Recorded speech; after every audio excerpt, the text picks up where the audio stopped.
The galactic map ends in obscurity, and human space lies beyond it. Admiral Elizabeth Morgan stood at the large window of the stellar dawn, looking at the stars. After 30 years in the Galactic Confederation Navy, she thought she had seen everything. But today was different. Today she faced a mystery that no one in the Confederation had been able to solve. "Admiral, they're ready for you in the conference room," said Lieutenant Sam Duncan, her aide. Elizabeth nodded and straightened her dark blue uniform. "Thank you, Lieutenant." She walked through the curved hallways of the flagship, nodding to crew members who stepped aside respectfully. The Stellar Dawn was the pride of the Confederation fleet, a massive vessel that served as both warship and diplomatic center. Today, it would be the site of a meeting that might change galactic history. The conference room doors slid open automatically. Inside, representatives from 12 different species sat around a large round table. Some had scales, others fur. Some had multiple limbs, others multiple eyes. Despite their differences, they all turned to Elizabeth with the same look of concern. In the center of the table floated a holographic map of the galaxy. It showed thousands of stars connected by lines representing trade routes and communication networks. The map covered most of the galaxy, except for one large dark area that took up almost a quarter of the galactic disk. "The obscurity," Elizabeth said, pointing to the dark area. "That's why we're here today." Science Director Kalen, a tall, thin alien with 4 eyes and pale blue skin, stood up. "Yes, Admiral. For those who don't know, the obscurity is a region of space that our sensors cannot penetrate. Our ships cannot navigate there. Our signals disappear when sent into it." Ambassador Petrax from the Varani Empire snorted. He was a heavy-set reptilian being with thick gray scales and a reputation for being difficult. "We all know what the obscurity is, Kalen. What we don't know is why we're wasting time discussing it again." "Because something has changed," Elizabeth said calmly. She nodded to Kalen, who tapped a command into the table controls. The holographic map zoomed in on the edge of the obscurity. A small, blinking light appeared just inside the dark region. 3 days ago, we detected this signal coming from inside the obscurity, Kalen explained. "It was directed specifically at our latest probe." "What kind of signal?" asked Representative Laura of the Trill Collective, her antenna quivering with interest. Kalen looked nervously at Elizabeth, who nodded. "Play the message," she ordered. Kalen tapped another command and a voice filled the room. It was clear, calm, and spoke perfect standard galactic. "This is Captain Daniel Reeves of the United Earth Alliance vessel Starlight. We detected your probes at the boundary. We're willing to talk. Sending coordinates for neutral meeting point." Silence fell over the room. Several representatives looked confused, others alarmed. "United Earth Alliance?" Ambassador Petrax finally said. "Earth? You mean humans? That's impossible." Elizabeth watched the reactions carefully. "Why impossible, Ambassador?" "Because humans are myths," Petrax said, looking around for support. "Stories to frighten children. Be good or the humans will get you. Everyone knows that." "Actually," Kalen said quietly, "our oldest records do mention a species called humans. They were said to have originated in an isolated sector. Most scientific authorities dismiss these accounts as legends, but what?" Elizabeth prompted when Kalen hesitated. "But there are certain anomalies in our historical records, unexplained technologies, star systems that were avoided by ancient trading routes for no apparent reason, and there are the 17 missing exploration vessels. This got everyone's attention," Elizabeth explained. "Over the past century, the Confederation has sent 17 vessels to explore the obscurity. None returned. We assumed they had been lost to natural phenomena, black holes, radiation fields, or similar dangers." "And now you think these humans took them?" asked Laura, her voice rising. "We don't know," Elizabeth admitted. "But we intend to find out.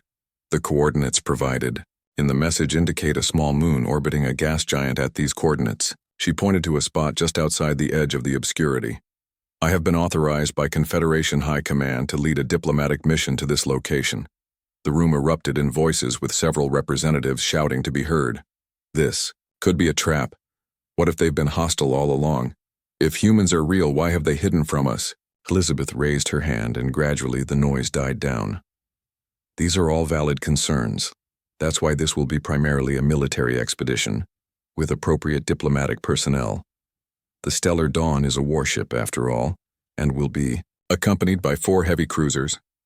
If humans have technology that can create something like the Obscurity, Representative Laura said thoughtfully, what else might they be capable of? The question hung in the air. Elizabeth had wondered the same thing herself. There's one more piece of information you should know, Kalen said, his 4 eyes blinking in sequence, a sign of anxiety in his species. All intelligent species in the Confederation evolved through a process of uplift and guidance from predecessor species. Our genetic records confirm this. Each species was discovered, nurtured, and brought into the galactic community by those who came before. So? Petrax asked impatiently. So if humans evolved in isolation, cut off from the rest of the galaxy, Kalen looked around the room. Then their development would have followed a completely different path. Their technology, their biology, their psychology, all might be fundamentally different from our own. Elizabeth felt a chill at these words.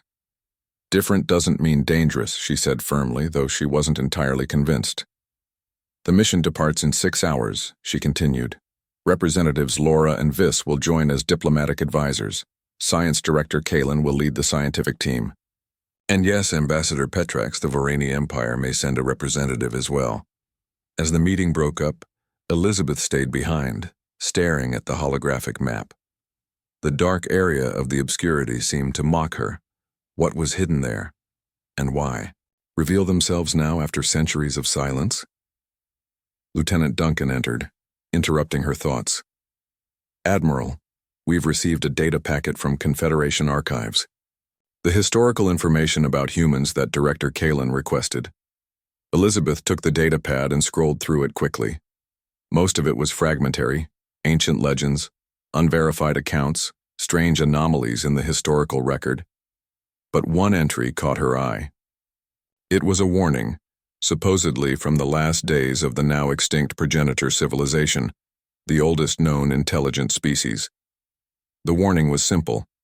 Beyond the veil, wait the humans. If they ever return, listen carefully. Where they walk, the harvesters fear to follow. Elizabeth frowned. The harvesters were another myth. World-consuming entities that supposedly traveled from galaxy to galaxy, and now both myths were colliding. Prepare my shuttle, she told Duncan. I want to inspect the escort vessels personally before we depart. As she left the conference room, Elizabeth couldn't shake the feeling that the galaxy was about to change forever. For better or worse remained to be seen. The galactic map ends in obscurity, and human space lies beyond it. The small fleet of Confederation ships dropped out of faster-than-light travel at the coordinates provided in the human message. Admiral Elizabeth Morgan stood on the bridge of the Stellar Dawn, watching the main screen as it showed their destination. A small rocky moon orbiting a massive gas giant with swirling purple and blue clouds. Scan the moon, Elizabeth ordered. Lieutenant Paul Garcia worked at his console. Admiral, I'm detecting an artificial structure on the surface. It wasn't there in our last survey of this system 2 years ago. The screen zoomed in to show a sleek silver building gleaming in the light of the distant sun. They built that just for this meeting?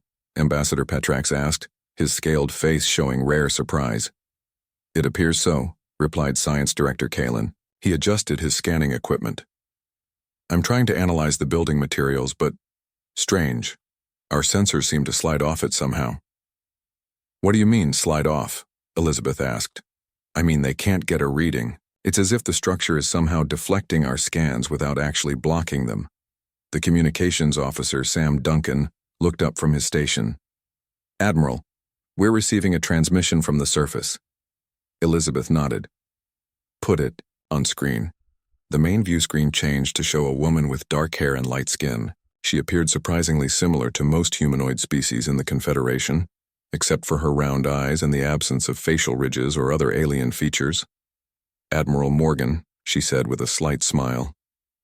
I'm Commander Nicole Harrison, of the United Earth Alliance. Welcome to Outpost Handshake. We've prepared accommodations suitable for all species we detected aboard your vessels.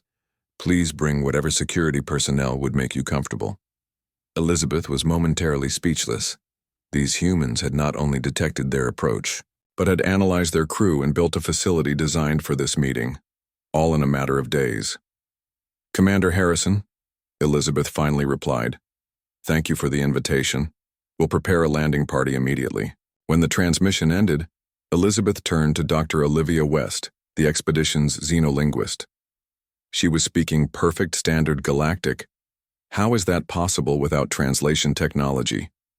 Dr. West shook her head, her eyes wide with professional excitement. "I have no idea. Either they have translation implants so advanced we can't detect them, or they've been studying us for some time," Elizabeth finished grimly. 2 hours later, Elizabeth led a team of 20 Confederation representatives to the surface. They traveled in 3 shuttles with armed guards accompanying the diplomats and scientists. Elizabeth had chosen to wear her formal uniform, complete with medals and rank insignia. First impressions were important. The shuttles landed on smooth pads outside the Silver Building. As Elizabeth stepped out, she was struck by how perfectly Earth-normal the gravity felt. The air, too, was an ideal mix for most oxygen-breathing species. A small delegation of humans waited to greet them. Commander Harrison stood at the front, flanked by 4 others. 3 men and 1 woman, all wearing simple dark blue uniforms with minimal insignia. "Admiral Morgan," Harrison said, stepping forward with an extended hand. "Welcome to Outpost." Handshake. Elizabeth had studied human greeting customs and the limited historical data available. She reached out and clasped Harrison's hand briefly. "Thank you for having us, Commander. Allow me to introduce Science Director Kalen, Dr. Olivia West, our xenolinguist Ambassador Petrax of the Vorani Empire, and Representative Laura of the Trill Collective." Harrison nodded to each in turn, then gestured to her own team. "This is Diplomatic Officer Ryan Phillips, Security Director Kevin Hayes, Medical Officer Laura Bennett, and Dr. Eric Mitchell, our historian." The human historian stepped forward. He appeared older than the others, with gray in his dark hair and lines around his eyes. "I've spent my career studying the historical relationship between humans and the galactic community. This meeting is quite meaningful for me." Elizabeth studied him. "We have very little historical data about humans. Most of our people consider your species to be mythological." Mitchell smiled. "Yet, here we are. Not myths after all." Harrison gestured toward the entrance of the building. "Shall we?" As they walked, Elizabeth noticed how the lighting in the corridors adjusted automatically as they passed, becoming brighter for species with poor vision and dimmer for light-sensitive ones. The temperature, too, seemed to create perfect microclimates around each visitor. "Your environmental systems are impressive," Kalen remarked, his 4 eyes blinking in what Elizabeth recognized as amazement. "Thank you," Harrison replied. "We wanted everyone to be comfortable." They entered a large conference room where a 3-dimensional map of the galaxy floated above the central table. Unlike the Confederation maps, this one showed the Obscurity region in full detail, a vast network of stars, planets, and what appeared to be travel routes. "Your home?" Elizabeth said quietly. "A small part of it," Ryan Phillips corrected. "Human space extends throughout most of what you call the Obscurity. We share the region with 17 non-human sentient species native to the area." Ambassador Petrax made a dismissive sound. "If you have the technology to hide an entire section of the galaxy, why contact us now? What do you want?"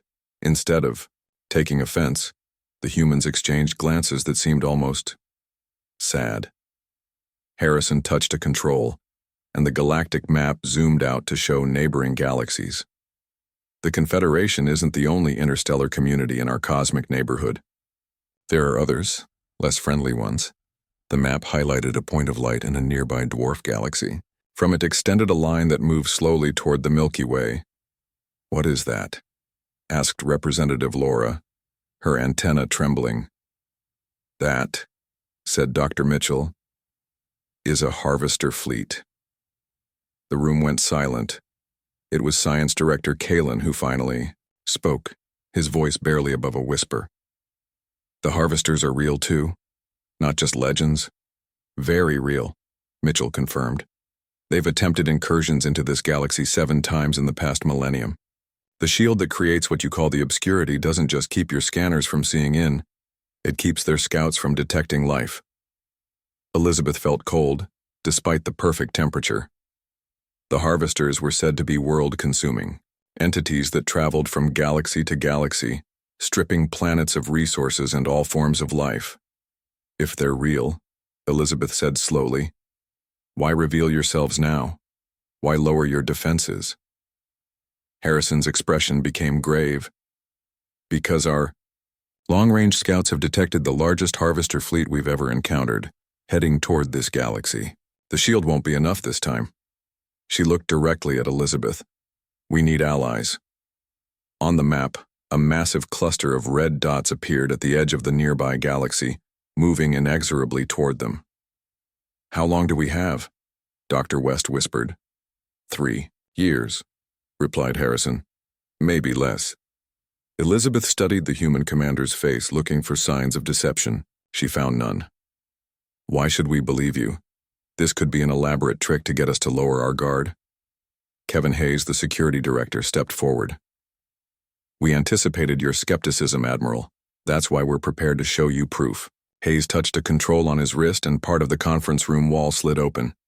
Behind it was what looked like a viewing window showing deep space, but as Elizabeth watched, the stars visible through the window shifted and distorted. What is this? She asked.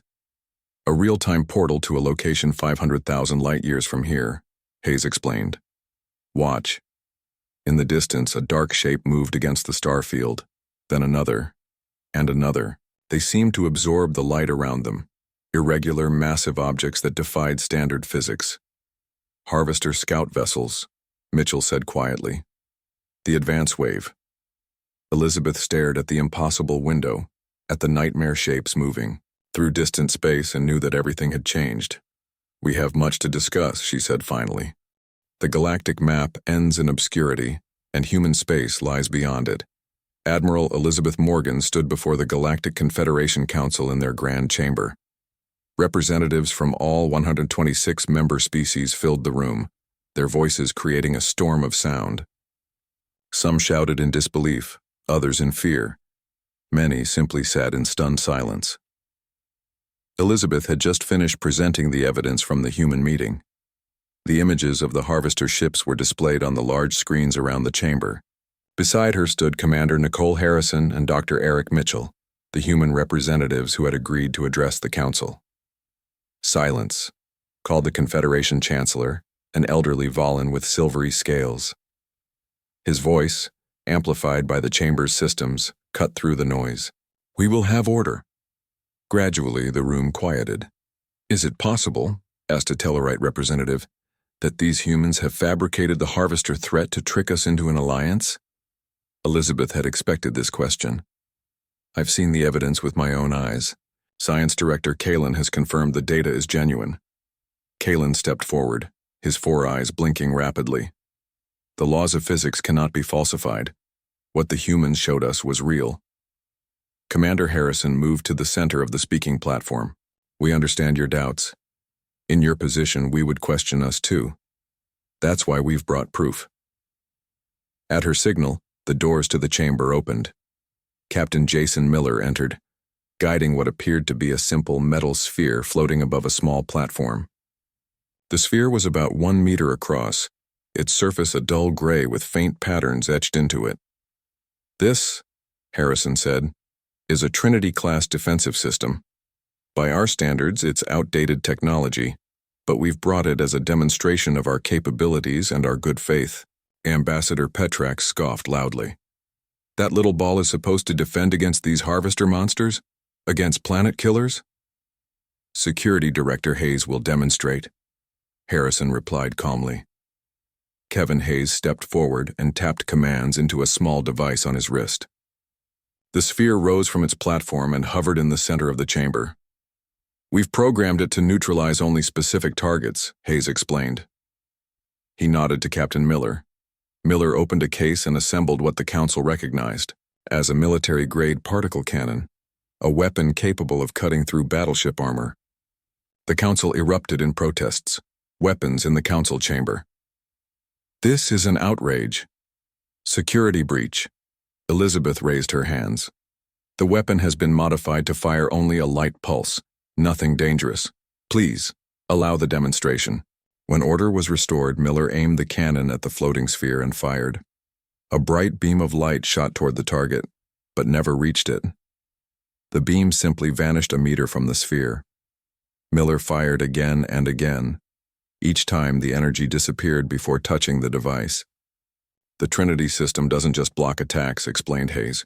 It redirects the energy. Captain, please target the designated panel. Miller shifted his aim to a reinforced metal plate at the far end of the chamber and fired again. This time, the beam hit the sphere, and immediately a much more powerful beam erupted from the sphere's opposite side, completely vaporizing the metal plate. The chamber fell into stunned silence. This technology is over 2 centuries old, Commander Harrison said quietly. It's what we used to protect our early colony worlds. Our current defensive systems are significantly more advanced. And you're offering to share this with us? Asked the Chancellor, his voice trembling slightly. No, Harrison replied honestly. This level of technology would disrupt your societies too quickly. What we're offering is protection, partnership. We'll defend the galaxy. All we ask is for your cooperation and support during the coming war. Elizabeth watched the council members' faces, shock, disbelief, fear, and for some, a beginning hope.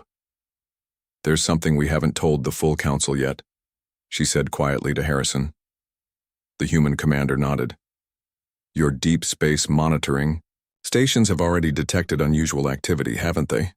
Elizabeth stared at her. How did you know? Because they're not just random anomalies, Admiral. They're the advance wave. We may have less time than we thought.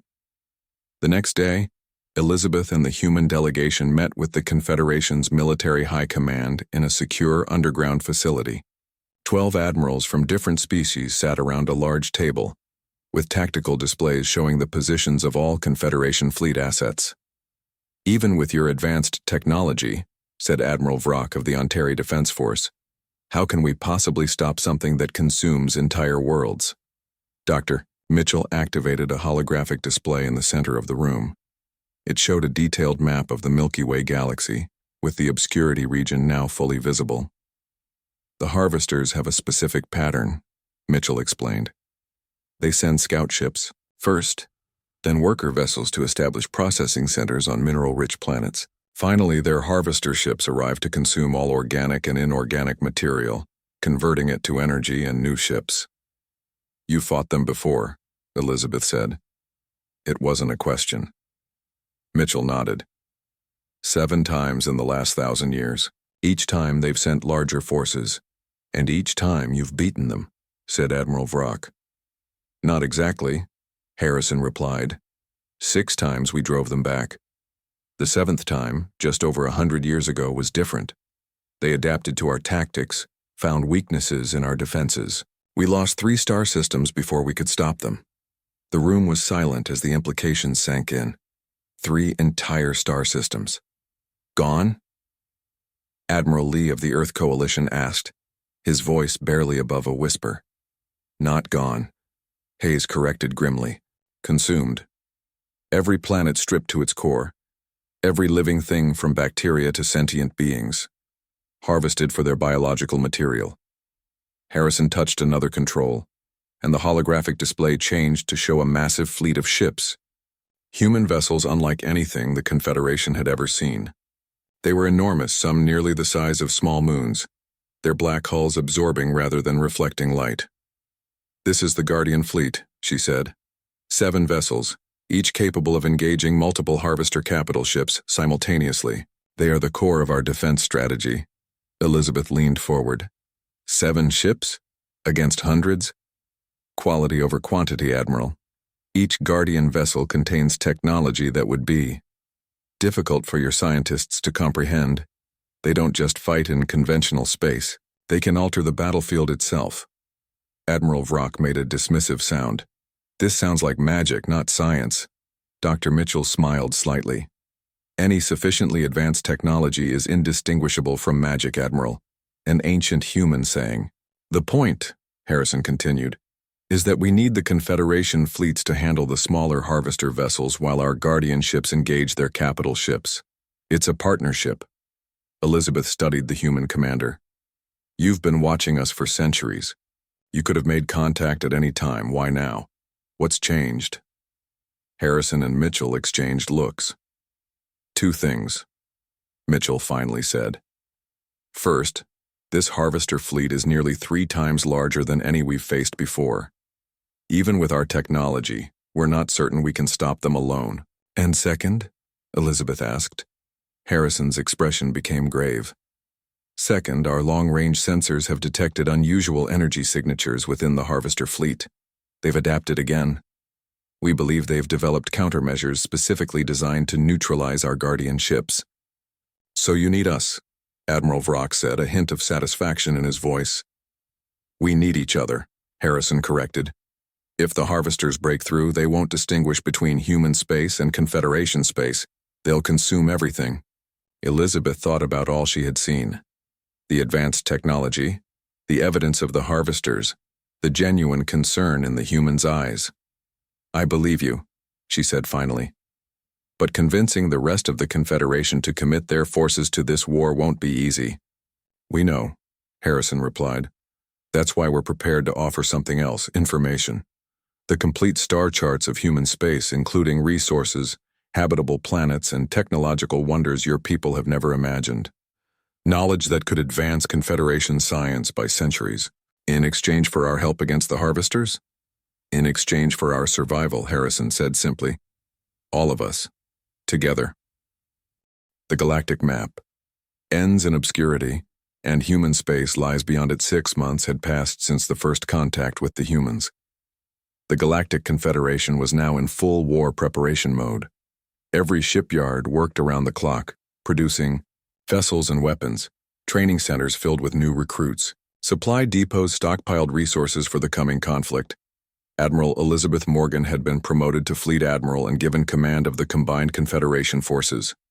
Today, she stood on the bridge of her new flagship, the Defender, watching as ships from a dozen different species practiced formation maneuvers. Impressive progress, said a voice behind her. Elizabeth turned to see Commander Nicole Harrison, now the official human liaison to the Confederation fleet. Over the past months, they had developed a professional respect that was gradually becoming friendship. Thank you, Elizabeth replied, but we both know they're not ready. Harrison nodded. No one is ever truly ready for the harvesters, but your people learn quickly. The tactical display showed over 8,000 Confederation ships of various sizes, from small fighters to massive dreadnoughts. They were arranged in practice battle formations, drilling the complex maneuvers they would need in the coming conflict. Any news from your deep space sensors? Elizabeth asked. Harrison's expression darkened. The main harvester fleet has changed course. They're accelerating. New estimates put them arriving in 6 months rather than the year we predicted. Elizabeth felt cold despite the controlled temperature of the bridge. 6 months? We'll barely have 60% of our planned forces ready by then. I know. That's why I'm here. The Human High Command has decided to share more technology with you. Not everything, but enough to improve your shields and weapons. Elizabeth raised an eyebrow. I thought you were concerned about disrupting our societies with advanced technology. We're more concerned about your ships being destroyed because they can't defend themselves properly, Harrison replied. Grand Admiral Ward has authorized limited technology transfers. Defensive systems only. Elizabeth nodded. The name of Grand Admiral Lucas Ward, commander of the Human Guardian Fleet, had become almost legendary among Confederation forces. Though few had met him, stories of his previous victories against the harvesters had spread through the ranks. We'll take whatever help we can get, Elizabeth said. When can your engineers begin the modifications? They've already arrived. They'll start with your flagship and then move to the other capital ships. 2 weeks later, Elizabeth stood in the observation room of a testing facility in the Proxima system, watching as a modified Confederation cruiser faced off against a target drone. The drone was programmed to simulate harvester attack patterns, based on human intelligence data. Beside her stood Dr. Eric Mitchell, Security Director Kevin Hayes, and several Confederation scientists. "The modifications don't look very extensive," remarked Chief Engineer Belson, a squat, four-armed Telnar. "They're not meant to be obvious," Hayes replied. "We've integrated the enhancements into your existing systems to minimize disruption." The test began. The drone fired a concentrated energy beam at the cruiser, a beam powerful enough to cut through standard Confederation shields in seconds. But instead of penetrating or even straining the shields, the beam seemed to be absorbed, causing the shield to glow briefly before returning to normal. "Remarkable," Belson whispered. "Shield integrity didn't drop below 95%. "Now watch this," Hayes said, nodding to the test controller. The cruiser fired its main weapons at the drone. The standard energy cannons seemed to be operating at twice their normal power, cutting through the drone's defensive systems easily. "You've doubled our offensive capability and made our shields 5 times stronger," Elizabeth said, impressed. "With modifications like these across the fleet, we might actually stand a chance." "These are just the basic improvements," Mitchell replied. "The technology packages for your dreadnoughts and command vessels are more substantial." Later that evening, Elizabeth sat with Mitchell in the station's observation lounge, looking out at the stars. The human historian had become a valuable advisor, helping her understand not just human technology, but human thinking. "There's something I don't understand," Elizabeth said after a while. "If humans have the technology to create the Obscurity shield and build ships like your Guardian vessels, why haven't you simply eliminated the harvester threat once and for all?" Mitchell sighed. "We've tried. 3 times we've launched offensives into their home territory. Each time we've destroyed significant portions of their forces, but they always rebuild. They're not a single species, Admiral. They're more like a philosophy that has infected dozens of different species." "What do you mean?" "The harvesters believe that the only way to survive in the universe is to constantly grow, constantly consume. Any resource, living or non-living, is simply fuel for their expansion, and they've spread this belief across multiple galaxies." Elizabeth frowned. "So even if we defeat this fleet, there will eventually be others," Mitchell confirmed. "But each victory buys us time. Time to prepare, to build stronger defenses, to find more permanent solutions." He looked out at the stars. "Humans have protected this region of space for millennia, Admiral. We've watched other civilizations rise and fall. We've seen the harvesters destroy entire species. We've fought them alone for so long that isolation became our way of life." "Until now," Elizabeth said. Mitchell nodded. "Until now. The Guardian Council, our highest authority, debated for decades whether to contact the Confederation. Some believed we should remain hidden, that revealing ourselves would only endanger more people." "What changed their minds?" "2 things. First, our projections showed that this harvester fleet is too large for us to defeat alone. And second," Mitchell smiled slightly, "second, we've been watching your people, the way different species work together despite their differences. The ideals of the Confederation, unity, cooperation, peaceful coexistence, they remind us of what we once were before isolation changed us." The next day, an emergency signal interrupted a routine fleet exercise. Elizabeth rushed to the command center of the Defender, where her tactical officers had already brought up a display of the outer Confederation border. "What's happening?" she demanded. "Long-range sensors have detected anomalies in the Vega sector," reported Lieutenant Garcia. "Energy signatures match the harvester scout profiles the humans provided." Elizabeth's heart raced. "They're not supposed to be here for months." "It's not the main fleet," Harrison said as she hurried into the command center. "It's an advance force, larger than normal scout ships but not their capital vessels." "How many?" Elizabeth asked. "At least 50 ships, varying in size from cruiser to dreadnought class." Elizabeth studied the tactical display. "They're testing our defenses, seeing what they'll be facing when the main fleet arrives." "Standard harvester tactics," Harrison agreed. "But this group is large enough to do serious damage if they break through." Elizabeth made a quick decision. "Signal the fleet. We'll deploy the nearest battle group to intercept and contact Admiral Ward. Tell him we have our first opportunity to test our joint combat protocols." Harrison nodded and moved to the communications station. Hours later, Elizabeth watched the tactical display as a combined force of 300 Confederation ships and one human Guardian vessel moved to intercept the Harvester advance force. This would be the first real test of their new alliance, and the first time most Confederation officers would see a Guardian ship in action. "The enemy vessels have altered course," Lieutenant Garcia reported. "They're moving to engage." Elizabeth took a deep breath. This is it. The real war starts now. The tactical display lit up as the first shots were fired across the void of space. The galactic map ends in obscurity, and human space lies beyond it. The observation deck of the human flagship Horizon offered a panoramic view of the assembled fleet, the largest military force ever gathered in the galaxy's history. Over 10,000 Confederation vessels arranged in precise formation, their lights twinkling against the darkness of space. At the center of this vast armada floated 7 human vessels. Each was approximately the size of a small moon, their midnight black hulls absorbing rather than reflecting light, creating the impression of 7 perfect voids among the stars.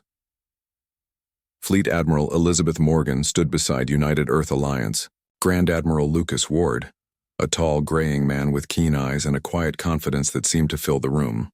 In the 2 months since the battle with the Harvester advance force, Elizabeth had come to respect Ward deeply.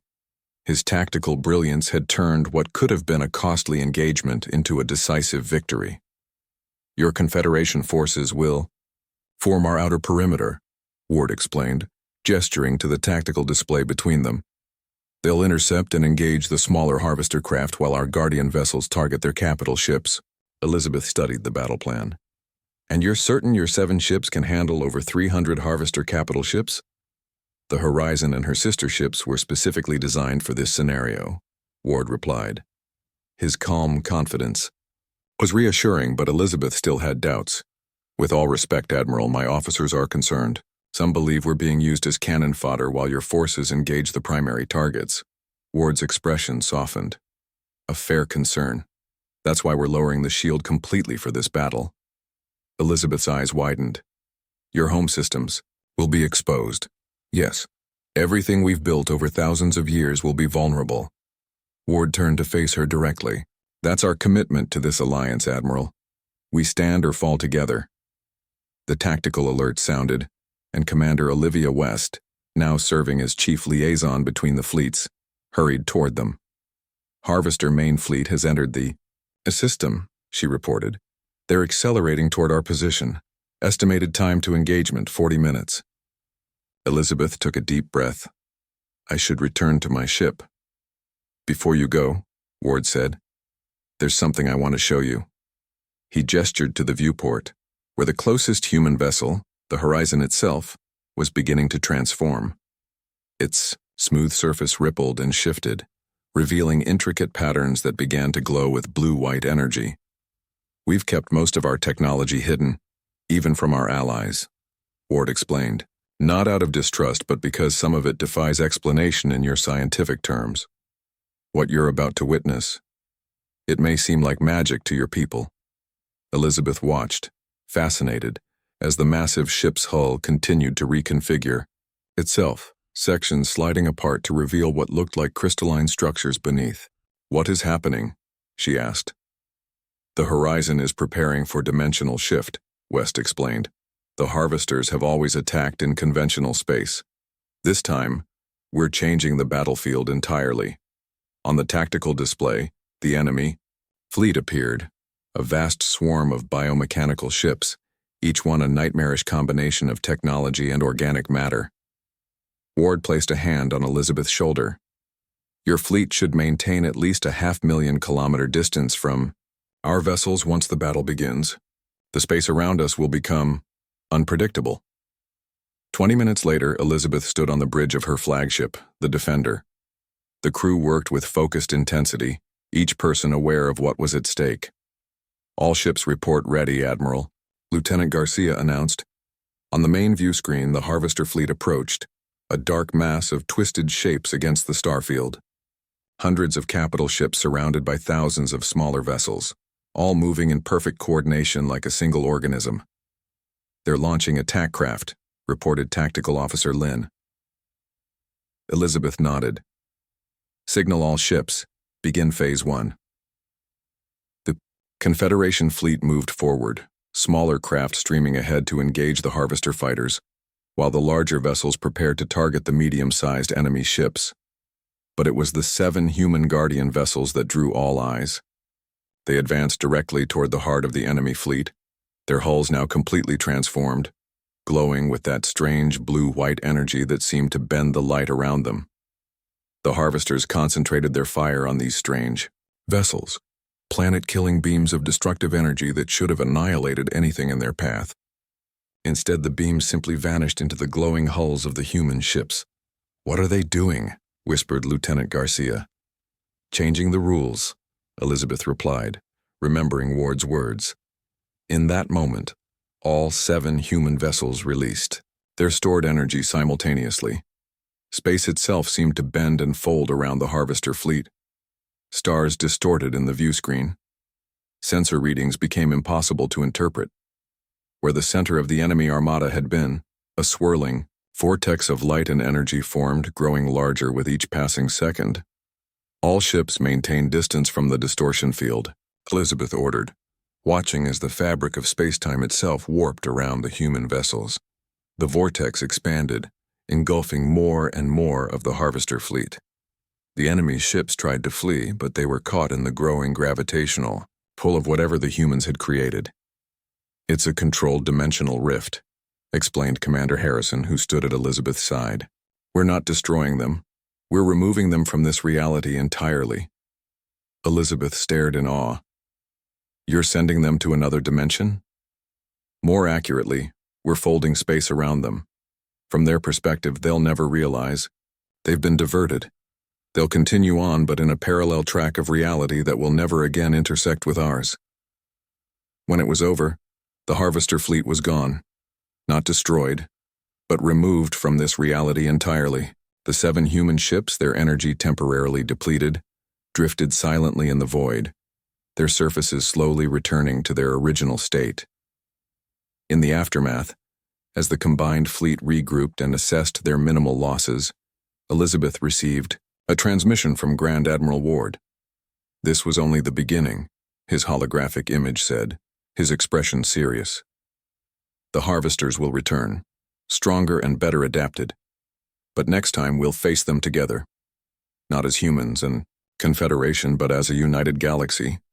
3 months later, Elizabeth stood in the Grand Hall of the Confederation Council.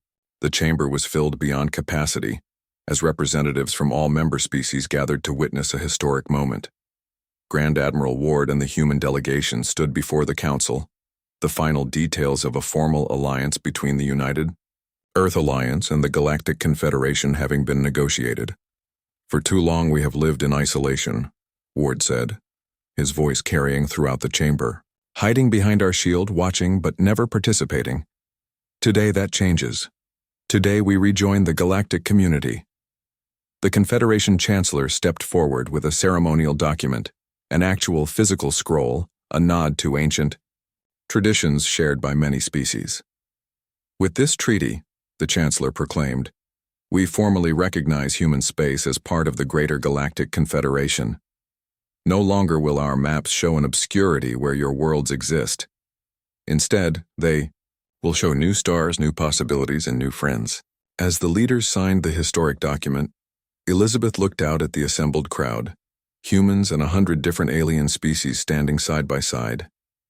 She thought about how far they had come since that first meeting just 1 year ago, when humans were considered myths and the obscurity was just a mystery on star charts. "The maps will need to be redrawn," she said quietly to Commander Harrison, who stood beside her. Harrison smiled. "No more obscurity, no more hidden spaces. It's time for all of us to step into the light." Beyond the Grand Hall's windows, the Idam stars shone brightly, all of them now part of a truly united galaxy, ready to face whatever challenges the universe might bring.